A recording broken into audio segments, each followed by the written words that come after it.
My name is Olivia Carter. I'm 29. 5 years ago, my family tried to stop my Paris graduation trip. That morning in our Phoenix kitchen, I held my ticket envelope. My mom saw it and her face hardened. She snatched it from my hand, walked to the green trash can by the garage door, and dropped my ticket in like it was nothing. My little sister Jenna laughed. "What does a beggar like you need Paris for?" The house felt too loud. I lifted the lid and reached into the sticky trash. I pulled the ticket out, wiped it on my jeans, and grabbed my suitcase. Mom shouted, "If you walk out, don't come crawling back." I turned and said, "That choice is yours, not mine." 5 years later, my security camera showed them begging at my door. Before we go on, where are you watching from today? A quiet kitchen, a parked car, or a room you finally have to yourself? This is Echoes of Life, and I'm here with you. I grew up in a one-story house outside Phoenix. Cracked driveways, sunburned grass, air that never cooled. My mom, Lisa, worked at a big box furniture store. She came home with sore feet and a stack of bills. Envelopes hit the counter like a warning. My sister Jenna lived on her phone. Outfit videos, filtered smiles, endless scrolling. I filled the empty spaces. I opened a cafe at 5 every morning. I took the early bus before the sky turned bright. I came home smelling like espresso and sugar syrup. Then I cooked. I cleaned. I listened to my mom talk about money. I watched Jenna mock anything that wasn't about her. Each month, I paid part of the rent. Folded cash, slid under the salt shaker. My mom scooped it up without looking at me. "Barely scratches the surface," she'd say. If I mentioned being tired, she called it attitude. If I asked for quiet, Jenna called me dramatic. If I asked for respect, they said I owed them. On paper, we looked normal. In reality, there was an unspoken rule. My worth was measured in what I provided. Paris started as a private thought, a soap bubble I didn't want to pop. Late at night, I sat on my bedroom floor. Canvases leaned against the wall like proof. I painted the same feeling again and again. A figure climbing out of a box. Hands reaching in, pulling her back. I saved tips in a jar behind my art supplies. I kept my dream small so they couldn't step on it. But graduation got closer, and the air got heavy. Like the house could sense I might leave. They didn't see Paris as my future. They saw it as losing their safety net. I didn't talk about Paris at first. The idea felt too fragile to name. After late shifts, I'd sit on my bedroom floor. Paint tubes rolled under my bed like loose change. The room smelled like acrylic and stale coffee. I photographed my work with a cracked phone camera. I emailed an international program in Paris. Then I tried to forget I'd ever hit send. Weeks passed. Bills kept arriving. Mom stacked them beside the microwave, face tight. One afternoon, a white envelope showed up for me. My name was spelled right. That alone made my throat close. Inside was an acceptance letter, a partial scholarship, and an invitation to their graduation showcase. I reread it until the words blurred. Someone outside my house was saying I mattered. When I told Mom, she didn't smile. She stared like it was a scam. "Paris," she said, like the city offended her. "Who pays bills while you play artist in France?" I said I'd keep working until I left. I said I'd saved money. I said the program covered most costs. She waved the letter at Jenna. "My little influencer," Mom said, bright and proud. "At least you're doing something real." Jenna didn't look up from her phone. She smirked and filmed herself anyway. Then she glanced at me and laughed. "You're always begging for more," she said.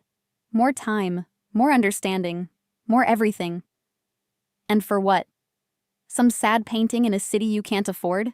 The word beggar landed like a bruise. Mom didn't correct her. She just said, "Art doesn't pay the mortgage."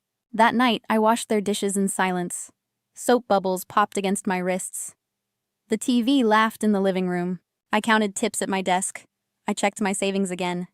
I refreshed my work schedule for extra hours. Mom asked, "Can you cover more this month?" She didn't ask if I was okay. She asked what I could provide. I started taking doubles without telling anyone. My feet ached before sunrise. My sketchbook stayed shut most nights. Still, Paris kept calling in my head. Not romance, just space to breathe. By graduation week, the house felt like a trap. Every door seemed louder. Every request sounded like a leash. The ticket arrived in a plain envelope. I hid it under my art supplies. Then I put it on the counter by mistake. I should have known they'd notice. In that house, dreams were never private. By that morning, they weren't teasing anymore. They were trying to stop me. If this were your life, what would you do? Comment 1 if you'd stay and keep the family afloat. Comment 2 if you'd leave and protect your dream. Leaving didn't feel like a movie scene, just suitcase wheels on cracked concrete. I watched our front door in the Uber's side mirror. I waited for it to open. It stayed shut. My phone buzzed. Taylor sent a screenshot transfer, a small amount from her nursing paycheck. "I can't fix your family," she wrote, "but I can help you board that plane. Please don't waste this chance." I typed back, "Thank you." Anything more would have made me sob. At the airport, my hands wouldn't steady. My palms smelled like airport sanitizer. I held my boarding pass like it could vanish. When the plane lifted, my stomach dropped. The cabin pressure popped in my ears. I tried to breathe, but I kept seeing the green trash can. I kept hearing Jenna's word, beggar. Paris was colder than I expected. The air smelled like wet stone and exhaust. My dorm room was narrow and plain. One bed, one desk, a window above a street that stayed loud. I dragged my suitcase up 3 flights. The lock clicked behind me. For the first time, nobody followed. The next morning, reality got expensive. My scholarship covered tuition, not daily life. So I walked for hours with my resume. I stumbled through basic French. I smiled anyway. After a week, a coffee shop hired me. Early shifts and sore feet. But the money was mine. A professor mentioned a local gallery needing help. That's how I met Elise Rousseau. Her space was white walls and concrete floors. Elise looked sharp and contained. She barely read my resume. "We need someone who carries ladders," she said, "and doesn't drop anything. Can you manage that?" I managed. I swept floors and unpacked crates. I held frames until my arms shook. One night, after closing, she noticed my sketchbook. It stuck out of my bag. "Show me," she said, like a test. I handed it over. Receipts and ticket stubs were taped inside. A painted boarding pass sat under scraped color. A figure reached out of trash. Elise snapped the book shut. "You're very literal," she said, "but you're honest." She told me to email 3 finished pieces. "No promises," she warned. I worked 3 nights in my dorm. Paint under my nails. A week later, one canvas hung in her gallery. Far left corner. A tiny label read, "Olivia Carter, Mixed Media." People drifted past with cheap white wine. Most didn't stop. One older American woman did. She studied it, then asked my name. Elise pointed at me.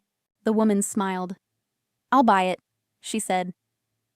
The amount wasn't huge, but Elise handed me an envelope anyway. It felt like proof I could hold, and that proof was about to travel farther than Paris.